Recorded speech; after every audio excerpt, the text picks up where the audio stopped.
తర్వాత ఏం ఆలోచిస్తారు, మేము బాగుండాలి అనే కాదు, మన పిల్లలంతా కూడా ఆయురారోగ్యాలతో మంచి ఉన్నతమైనటువంటి స్థానంలో ఉండాలి. సర్వశత్రు నివారణం, సర్వ కళ్యాణ జనం, సర్వశత్రు నివారణం. మరి ఈ వివాహంలో కూడా మనం కొంతమందిని మర్చిపోవచ్చును, మన ఆత్మీయులని మరికొంతమందిని. కానీ పిల్లల యొక్క కార్యక్రమంలో అట వారు నామకరణము మరో కరణము చేస్తూ ఉంటే మనం ఒకసారి అమ్మవారి నామాన్ని గట్టిగా చెప్తాం.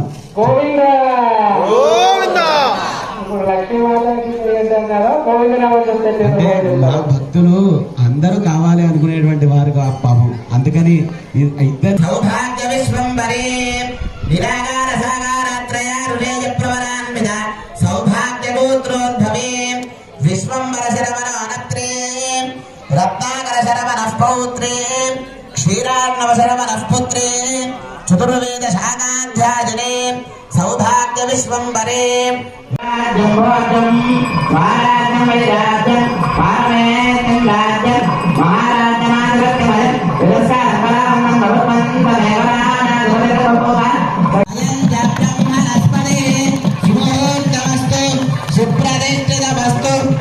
సుముహూర్తకాలే లోక కళ్యాణాభివృద్ధిరస్తు సమస్త లక్ష్మీరమణ